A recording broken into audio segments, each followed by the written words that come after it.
the government is supposed to govern with the consent of the governed. And, if we are trying to systematically make it harder for the people that are governed to have their voices heard, that's anti-American. This is A New Angle, and I'm your host, Justin Angle, marketing professor at the University of Montana College of Business. This podcast is my chance to speak with cool people doing awesome things in and around the great state of Montana. We are proudly underwritten by First Security Bank and Blackfoot. Hey folks, welcome back, and thanks for tuning in. So this is Incentives and Instincts, episode N+1, or as we'll call it, the voting episode. I'm here with Bryce Ward. How are you today, Bryce? I'm good. It's a unseasonably warm October day here in Missoula. Yeah, the stretch of weather we have had is unbelievable. We are in October. We're approaching late October. The election is nigh. A couple of years back, you and I collaborated on some turnout work associated with the 2018 midterms. So I know this is a topic you've thought deeply about and you continue to think deeply about. Before we get into that, however, let's do a little bit of table setting. Not many people know that the largest political party in the United States is those people who don't vote. And to me, that seems like a problem, or at least not an optimal state. But the answer to whether or not it's actually a problem is not totally obvious. Bryce, how do you kind of start to think about this question of, who do we want to vote? Do we want everybody to vote? How do we get our heads around it? Yeah, I mean it's a hard question to ultimately get your head around because there's a bunch of parts. But I mean, I think if you distill it down, the question you have to start with is, well, why do we vote at all? Hmm. And second part is, well, what's the problem if not everybody votes?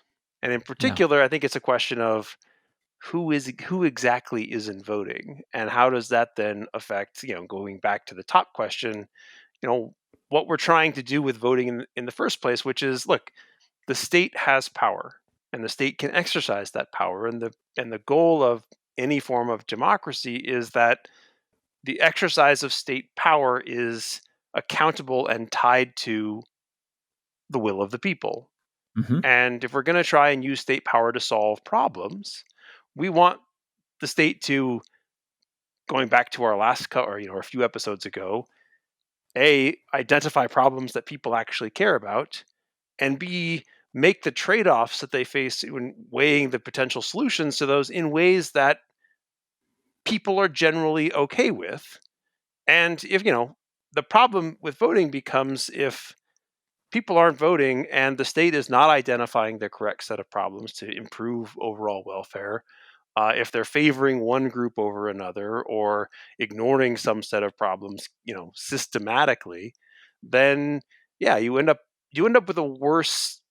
Well, you end up with lower overall welfare in your society, but also you just end up with kind of, there's just some ickiness, at least from my perspective, if the state is systematically ignoring the will of the people.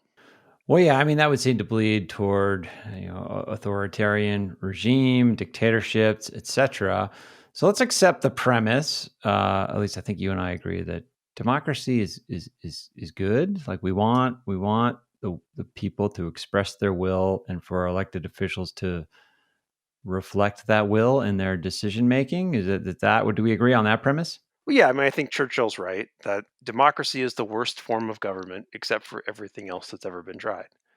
Right. Which is I to feel like say I that, say that about so many things these days. yeah, I mean, which is to say, look, it's not perfect, and there's obviously trade-offs, and you don't always get what you want, but there is something inherently, I think, good or optimal about a system of government that ties the exercise of state power to the consent of those over whom that power is being exercised. Okay. So the obvious second question, and I don't know if we should go in a direct line to the second question, but are we in our current form a democracy or some form of a democracy?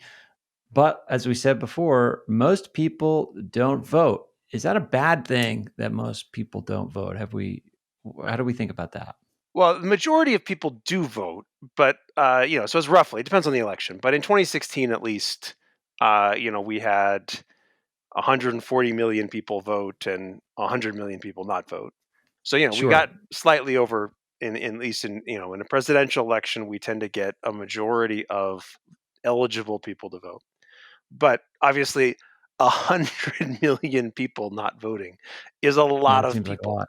Um, but so I mean, the question whether or not low turnout is a problem really depends on the extent to which turnout is representative, right? So I could easily Right. imagine a system where we got rid of look, one of my earliest economics classes I took was the professor basically saying that voting is irrational, Mhm.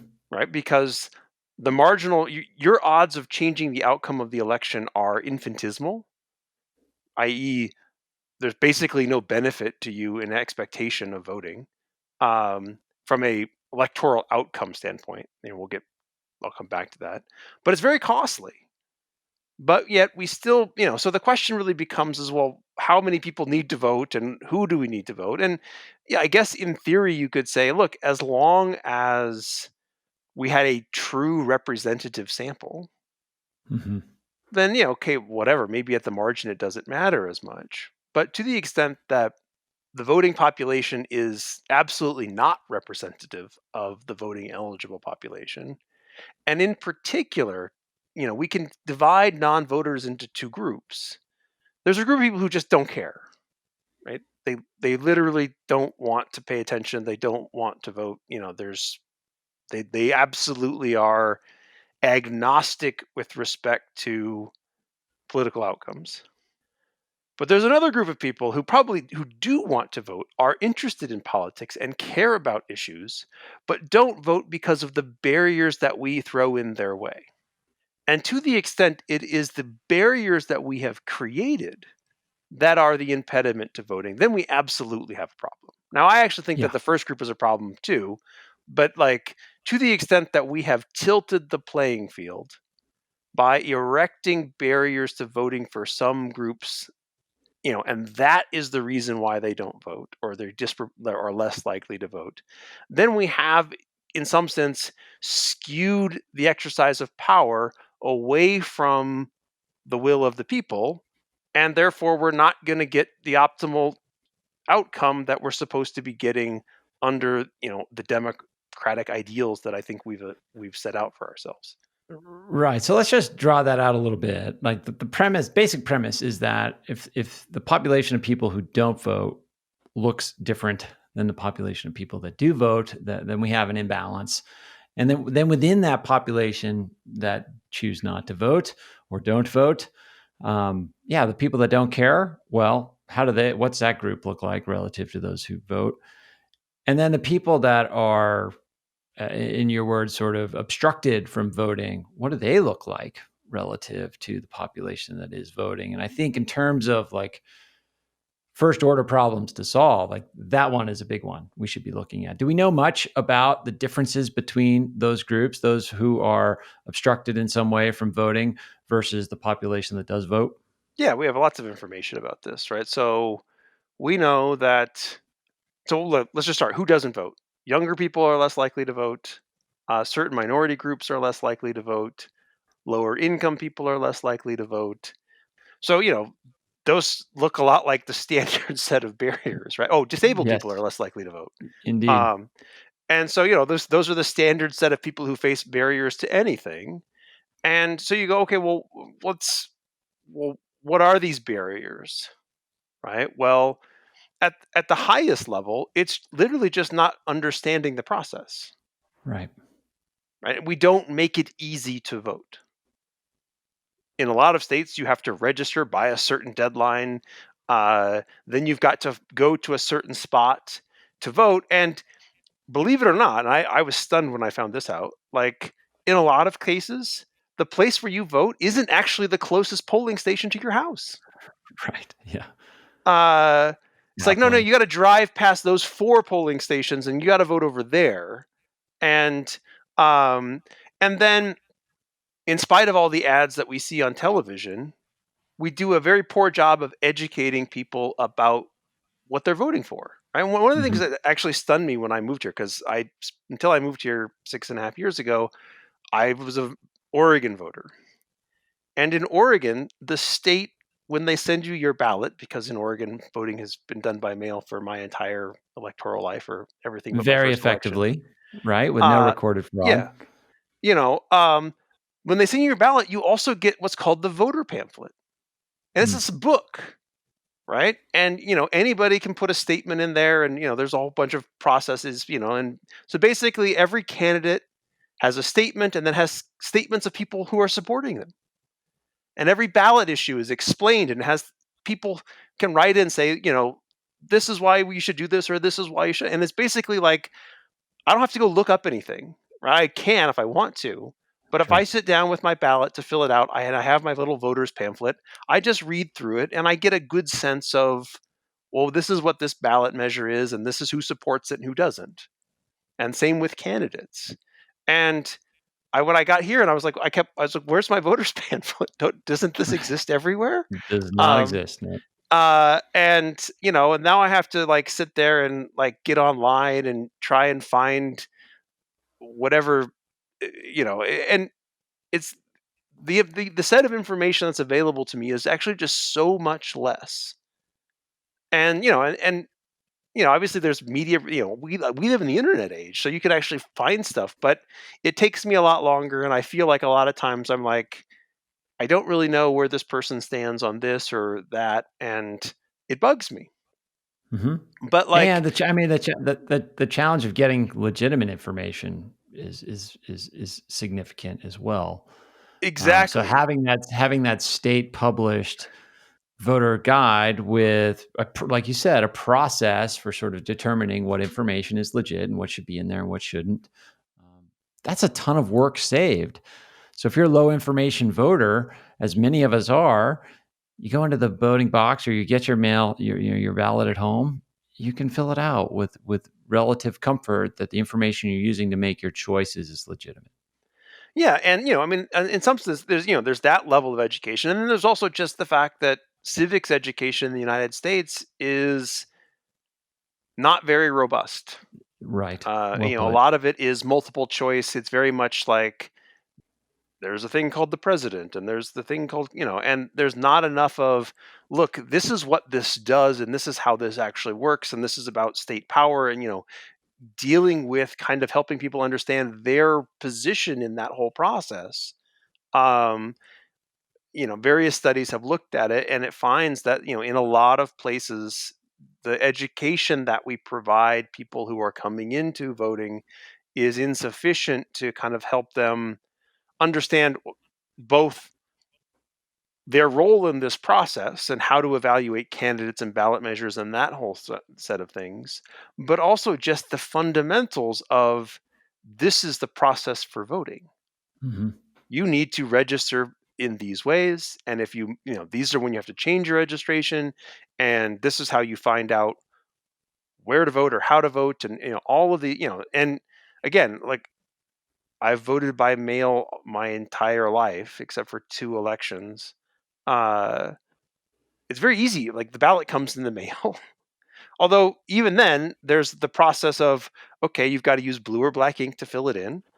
This is how Right. you mark a ballot, which is kind of, if you go back to the whole contested Florida election in 2000, when the the scientists finally came in and examined every ballot, right? And you find all these weird things, that way that people filled in ballots.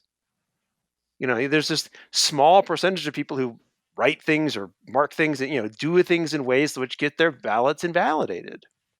Mhm. All And sorts of weird stuff. all sorts of ways of both in how you fill it out. And if it's a mail ballot, it really does have to go into the envelope, and you do have to sign your name, and you need to Yeah. sign your name the way that you've always signed your name, because that's what Right. they It's do. gotta They go into 2 check. envelopes. Yeah. Yeah. Well, there's the secrecy envelope, and then there's the one that has your signature on it.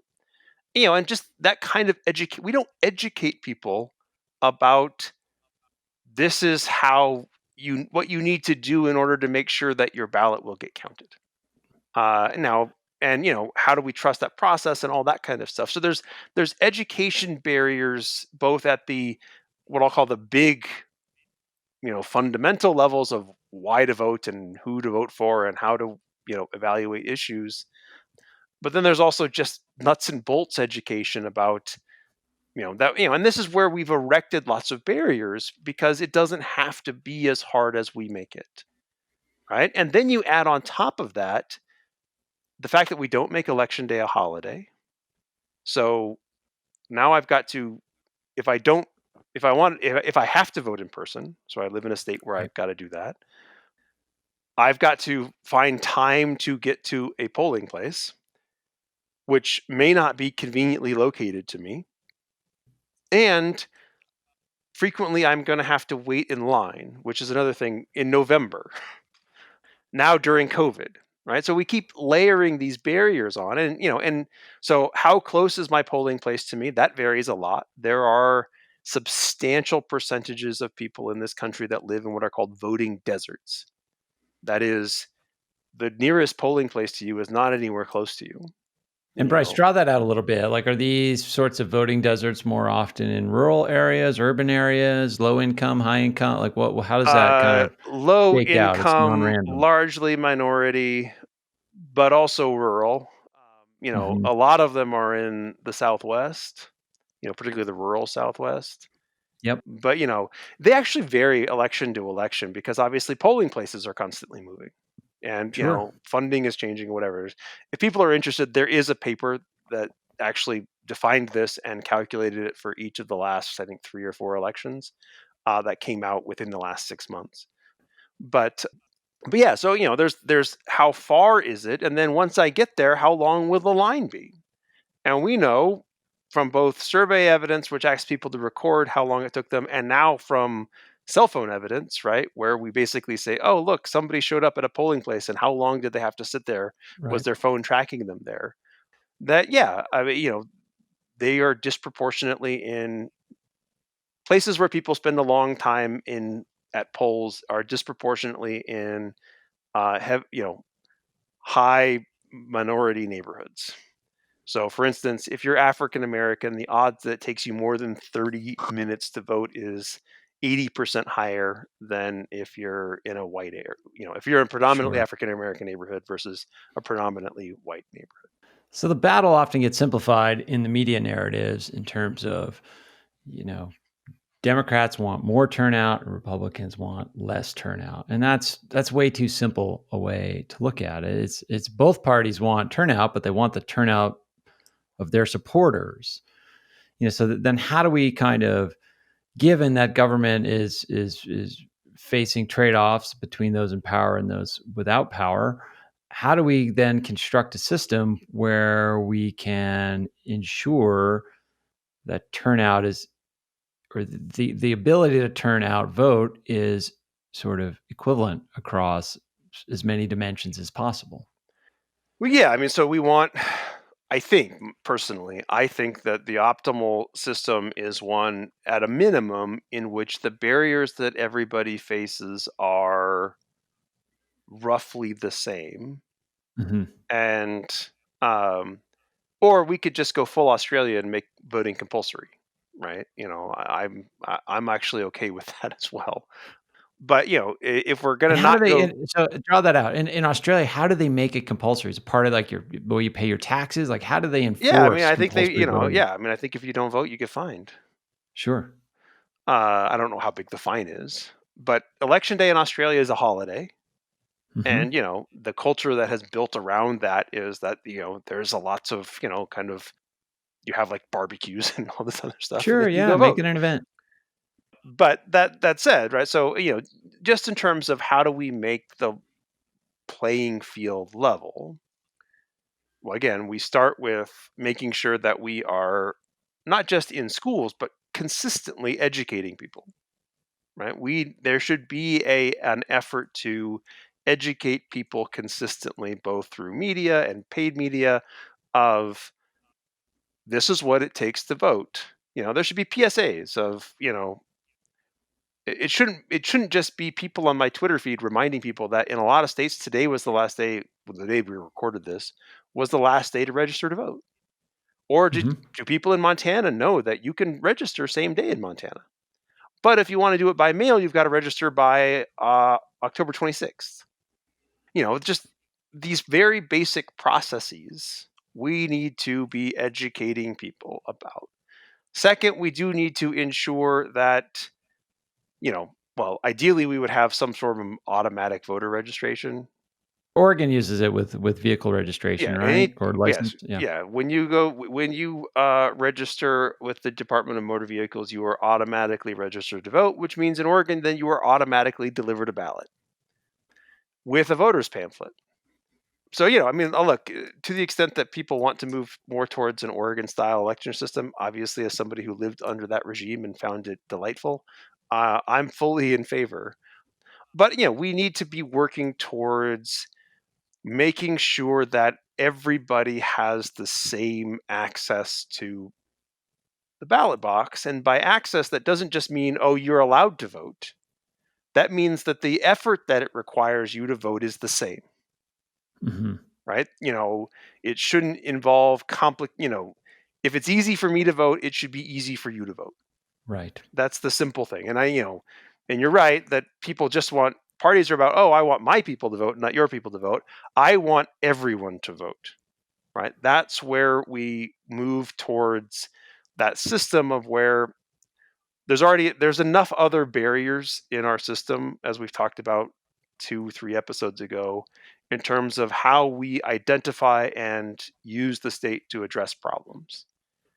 But to the extent that we can improve the voting process so that at least the voices of the people are more accurately heard, that is a good thing. And so, yes, reducing barriers to voting, making sure that it is easy for people to vote, and that, again, ensuring that we also do what we already do to make sure that people are voting legitimately in the right spots.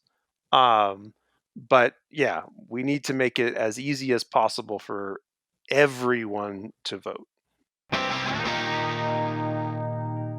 A New Angle is brought to you by First Security Bank and Blackfoot, two cool companies doing awesome things all over Montana. Hi, this is Kelly Webster, Chief of Staff at the University of Montana, and you're listening to A New Angle. So you use that word legitimate there, voting legitimately, and that's a sort of a standard critique of those who would be less expansive in thinking about the franchise. They sort of claim that, oh yeah, that'll lead to all kinds of voter fraud on a variety of levels. There doesn't appear to be much evidence of voter fraud, particularly associated with the expansiveness of the franchise. Would you agree with that assessment? Yeah, no, there's basically no evidence of. I mean, there is sometimes you can find evidence of it, but in the context of 140 million votes, a handful of people who are either confused, because look, remember, in 150 million people, you're gonna have people who are confused, Mm-hmm. right? And vote in the wrong way or thought they were eligible to vote, but they aren't. You're gonna have some small amount of that. You're going to have some amount of people who vote legitimately who might get disqualified for some reason because the system is not going to operate perfectly. But the amount of evidence that we have that this happens at a widespread level systematically is that it basically is exceptionally rare, Mm-hmm. and certainly rare enough that it is almost impossible for it to decide an election. Right now, again, we all lived through, or not all of us, but many of us lived through the Bush Gore election, in which case it turns out that sometimes the few hundred votes that are at Yeah, issue will sometimes it matter. matters. But for the most part, concerns about voter fraud are wildly overblown relative to, I mean, and are almost always done in bad faith. I will say that, right? Yeah, yeah. It is not done as a means of, oh, we think this is a widespread problem because we've seen lots of evidence that this is a widespread problem. It's really, a means to try and justify keeping people that you don't want voting to vote. Yeah, and it often seems sort of directed at a particular result or That's right. either sort of post hoc or in advance of that result in order to sort of create distrust or invalidate a result in advance. And that can happen on any side of an issue. This kind of leads us into, I mean, you mentioned sort of education as a prominent way we can sort of make voting as easy as possible to as many people as possible. One of the things that we're hearing a lot about, particularly in the age of COVID, is mail-in ballots. So it seems like an appropriate time to turn to a new segment we're doing here on Incentives and Instincts. And if you're following us on Instagram, you might have noticed we've solicited listener questions, and we will select the best question every month to answer live. So the question we have today is from a longtime listener and dear friend of the pod. Here we go. Hey, it's Dr. Sarah Renfray, the chair of the Department of Public Administration and Policy at the University of Montana. And my question for Bryce and Justin this week is how mail-in ballots is going to impact turnout in terms of specific party. There's been a lot of claims that it'll favor one party or the other. So is that a misnomer, or do you have predictions on how that'll impact which party turns out with the presidential election this year? Thanks. Okay, so Dr. Renfray asks if there will be any differential effects of mail-in voting. Gosh, that's a hard question to answer. At least the research I've looked at about mail-in balloting in the past has not suggested any differences in partisan outcomes.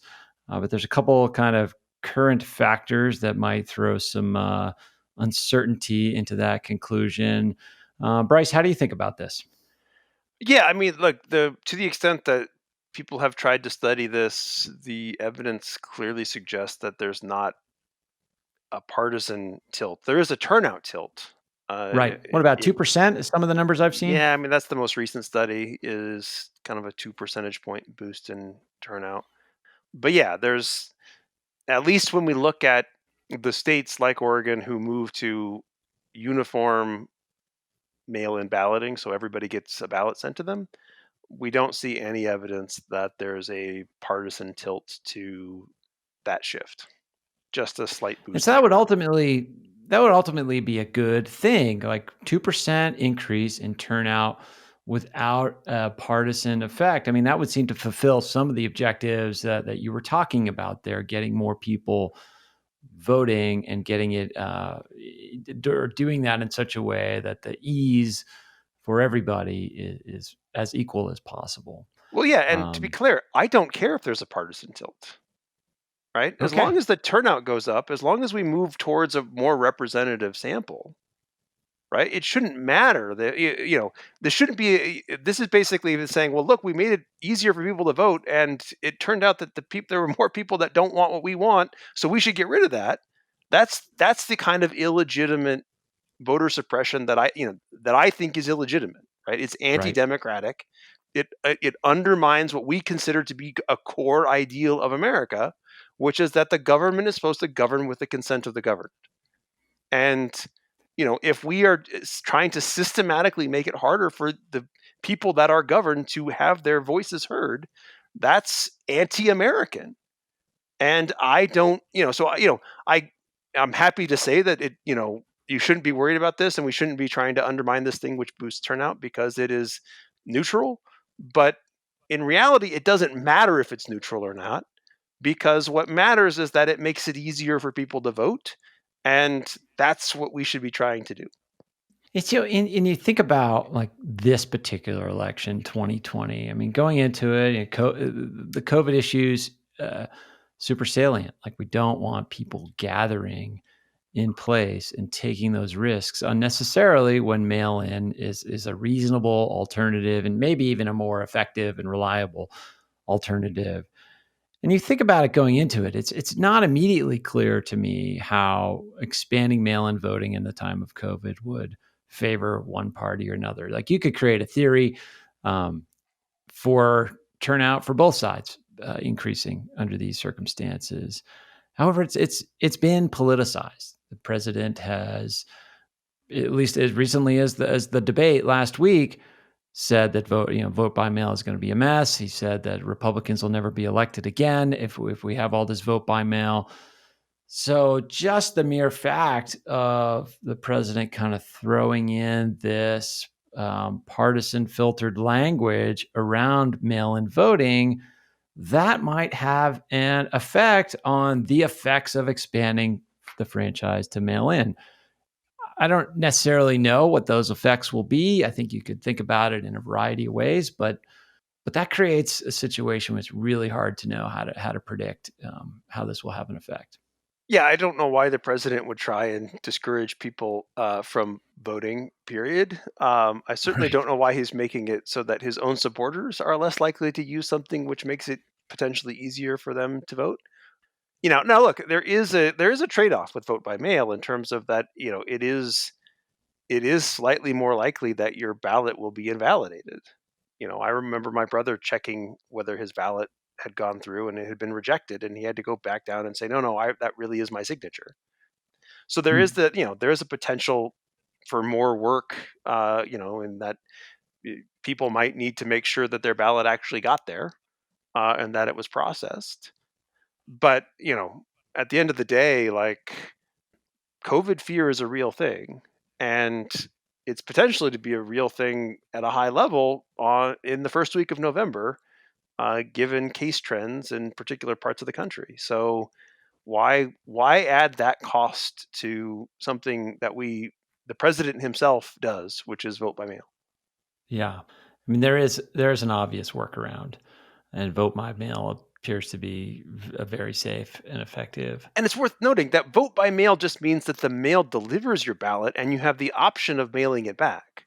Right. Right? Right. So this notion that you're going to fill in your ballot and someone's going to steal it. Like, if you're concerned about that, like, you have in fact, in almost every election that I've voted by quote mail in, I dropped off my ballot, right? Hmm. I handed it to somebody in a polling place. Or in Oregon, they had these very fancy, they slots that you put them in. You drive by and slide it in. And I learned recently that they have their own fire suppression system. These That's how, boxes. yeah. Like, Wow. so if somebody tried to throw a lighted match into uh, into the box, the fire suppression system would catch that before any ballots burned. Well, that kind of raises the question of the postal service. I mean, that story has died down a little bit, probably displaced by just crazy news cycle these days. But yeah, this kind of defunding of postal service infrastructure right at a time where we're going to have all this increase or potential increase in vote by mail, that's going to have wacky effects as well. It's unclear, how that could influence results other than just probably lower turnout in general. Um, that would be my sort of crude prediction. Yeah, I mean, there's a potential that, going back again to our how do we solve problems, Hmm. an essential element of solving problem is trust. You have to trust that the institutions, that the systems, that these things are working in a way that is intended to be fair and impartial, and respects everybody's particularly with respect to voting. And the fact that there is an intentional effort to undermine trust in the postal system, particularly around elections. And there's also an intentional effort to undermine the election process, and an election process which has been used. This isn't Nothing that's happening this year is novel, other than the fact that there is a pandemic going on, and we're slightly changing the mixes of how we do stuff. But like the effort to try and undermine stuff is disgusting on its face, but it also, yeah, I mean, it only serves to try and erode trust in the process, which then potentially, and we don't know, has the ability to undermine, uh, people's engagement in the process, and that's part of the reason why some people choose to do it is they want people to not participate. And everything we've talked about thus far, is sort of, I don't necessarily want to describe it as legitimate, but like these efforts to suppress the vote or discourage the vote or make it harder to vote. Those are all sort of being done through um, traditional channels of power. We haven't even considered the world of misinformation. and misinformation through social media, various other news outlets, etc. But that can be a real problem too, particularly when we're living in a world where people they get basically a curated, particularly if your source of news is Facebook, you get a curated form of information that is different than people that see the world differently. And that can lead to all kinds of misinformation and voter suppression uh, tactics and things that are far more nefarious and harder to kind of observe and measure. Well, not only, yeah. So I mean, there's the suppression effect, which I mean, I don't know. Recently, somebody pointed out that there was some Russian effort to target a certain set of several million African American voters and make it so they didn't vote. Right. So there is that Right. kind of misinformation. There's the type of misinformation that's designed to make it so that you don't vote.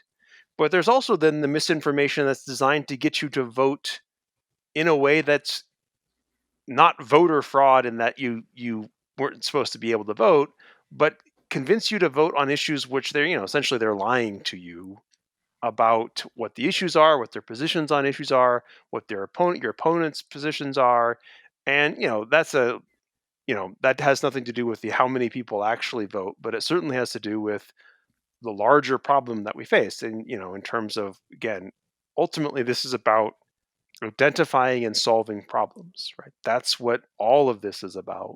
And to the extent that our information ecosystems have become highly polluted by people who are intentionally misinforming you in order to sow discontent and steer you towards actions that you might otherwise not take. These are big problems. They are part of that larger puzzle, or the cogs that I think I've talked about in prior episodes of this series. And so, yeah, I mean, at some point, one of the things that we're going to have to deal with collectively is this pollution of our information ecosystem. The fact that the information that people are consuming, what's directing their attention, how that's being steered is, yeah, it's frequently garbage, and it's garbage on all sides. I mean, there's some disproportionality there, but you know, I certainly see things in my feed from people who are otherwise kind of, supposedly respectable. And I'm like, no, no, you have misinterpreted that, and you have Yeah. intentionally elevated the temperature on that. And because I know something about that topic, and the more you kind of come across stuff, you're like, well, I know the facts on that. Then, it kind of undermines our whole system. And, a lot of it's basically because the attention economy is, yeah, we're not well designed for it as humans, and we certainly haven't designed our institutions to be able to help us cultivate that. Our what comes into our attention space in ways that lead us towards the reason and information that ultimately democracy and voting is supposed to be based on, right? Because that's what it comes back to, right? Is voting is about us holding the state accountable. And if I can be easily misled about what the state is doing, and then you're basically kind of stealing my vote and making it so that I'm not holding the state accountable for the things that it should be holding it accountable, and I am instead voting based on kind of made up or misleading stuff, and that frustrates me to no end. And anybody who's listened to enough political ads in Montana over the past months, and then goes and bothers to fact check those things, should also be frustrated to no end, because there's a lot of misleading claims. Yeah, I think that's a really sharp way of putting it, and I do think I will add that it's really tempting to think that this is sort of asymmetrical. A lot of people look at like, oh, the other side does this much worse, and that's fanciful thinking. I mean, this, like you said, Bryce, this occurs on both sides, and to think that the information on one side is more rubbish than the information on your side, like that's dangerous thinking. And I think we need to move past that. And I think that's actually, we should plant a flag there, because we should come back to this information economy and how it's designed in a future episode, and really draw that out, because it's a topic we've danced around and gotten into a little bit, but we haven't really gone deep on. So let's hold there. Before we move on to our next section, Bryce, any other thoughts about just differential effects of mail-in as we try to work through Dr. Rinfrey's question? Under normal circumstances, this would be a nothing burger. Under these particular circumstances where it has been politicized intentionally, who knows? And, you add in also a pandemic and some other stuff. It's hard to know. I do think, all else equal, I would say, yeah, we'll boost turnout, but all else isn't equal, so I have no idea. I think is the short version. All right. Well, we'll have to see, like most things in life. So speaking of we'll have to see, so we're going to introduce another new segment today, and that is we're going to close these Incentives and Instincts episodes with predictions. And as one of my favorite physicists, Niels Bohr, famously said, prediction is difficult, especially of the future. So here we go. My prediction is that this fall, this election, we will experience a record voter turnout on the order of 60+%. However, we won't know on election night who the winner is. And I think what the sort of takeaway for me when I think about that, or when I sort of conceptualize the next few weeks that way, I think that media outlets and social media platforms need to start, that more than start, they need to have been doing this for a long time ago. They need to start thinking about how to responsibly frame and deliver information about the results. The sort of traditional horse race coverage that we all are accustomed to tuning into, and has been carefully choreographed over the years to hold our attention on election night. I think we need to rethink that. Particularly in light of potential large surge in mail-in voting. It just, this whole thing has the potential to play out entirely differently. We have to really make careful choices as a society about how we kind of handle information in that moment. We'll see how it goes. Bryce, how about you? Do you have a prediction? Well, let me just, do I not get to comment on your predictions? Of course, yeah, comment away. So I think I agree that this will be a high turnout election, and probably a modern record. And I also agree that we, in light of the increased use of mail balloting, and in particular the fact that the rules do vary by state in terms of, does the ballot have to be returned by 8 p.m. on election day, or does it have to be postmarked by election day? And there's big variation in that. That said, I'll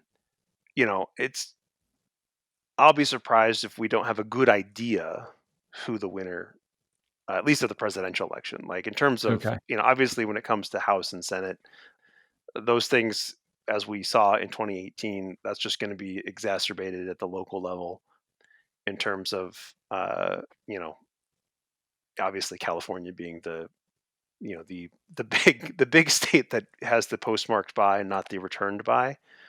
But a lot of states have returned by, including Montana. Montana, is it has to be returned by 8 p.m. on election day. So, although in Montana, if it's close, then we won't know till the next day anyway. And that's, and so the point really is that we just need to present information to people, correctly. And one thing that I saw online recently was, if they're going to show a pie chart of what the vote it currently is, they need to have a slice for vote remaining. So basically you can't sit there and say, well, look, we're ahead, right? Without seeing that there's this giant wedge that's still outstanding. And, obviously like the New York Times needle and various things are attempts to try and help people grasp that. But yeah, hopefully people will behave responsibly in terms of how they're presenting information on election day and throughout, in terms of what the vote is and how much is outstanding and what we know and don't know. And you just have to, as long as people are prepared for that, we should be able to handle that. That's not that big of a deal. Yeah, we'll see. Yeah, we will Okay. see. So in terms of my prediction, sticking with predictions related to the election that aren't actually about electoral outcomes, because I don't want to play pundit, I will say that I will predict that we will probably actually see more evidence of voter fraud than we do under normal circumstances. I think that you're going to see various people behave in inappropriate manners, in part because the temperature around this election is too high, Yeah, very high. and in part because the president has actively told his supporters to commit voter fraud. Vote by mail and then vote by person, that's a felony. And, in these types of circumstances in which the leadership is actively encouraging dirty tricks, that's gonna spill over. Now, will it spill over in any meaningful sense? I doubt it. Most people are good people and don't want to commit voter fraud, and they play by the rules. But to Right. the extent that there are people out there who want to break the rules, some will try, and they will likely learn what most people learn, which is that when you try, you're going to get caught. And unfortunately for them, that means that they will face felony charges. Yeah, not to mention poll watchers and other shenanigans. And it does seem like a bit of a tinderbox. I don't want to get too dystopian at the end here, but yeah. Well, look, I mean, Uh, but the good news is that places are preparing for this, right? And True.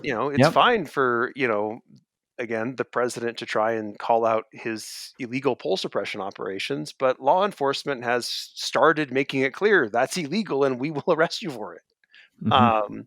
And hotlines are being set up, and if you encounter it, you're gonna. My guess is you hear all sorts of stuff like this every election day, right? Because the news media has nothing to report on all day on election day, right? Right. So they just fixate on, some gang of people showed up here, or lines are too long here, right? And here's a question for our listeners, right? Like, how many people stand in line for hours to vote? Turns out it's not very many, right? Again, based on that cell phone evidence we talked about earlier, at least in 2018 when they did that, the average person took 18 minutes to vote, and Hmm. almost everybody votes in less than 30. But, if you watch the media, it makes it seem like there's these Yeah. enormous long lines that You take, see a lot of long lines. because Yeah. and it absolutely happens, and it absolutely shouldn't happen. But part of it is again, this is about the information that we're receiving, and what the information marketplace has basically created incentives for, is lots of sensationalized coverage, which stokes anger and hatred and fear, but doesn't actually provide you with an appropriate scale for information to evaluate the problem and decide what you should do about it. Well, that seems like a good place to land it, Bryce. As always, a pleasure. Folks, when we speak to you next, sometime in late November, hopefully this will all be sorted out, but maybe it'll just be the end of the beginning. We'll see. Yeah. Anyway, in the meantime, be well and take care. Thanks for listening to A New Angle. We really appreciate it. A New Angle is underwritten by First Security Bank and Blackfoot, with support from the University of Montana College of Business and Consolidated Electrical Distributors. AJ Williams is our producer.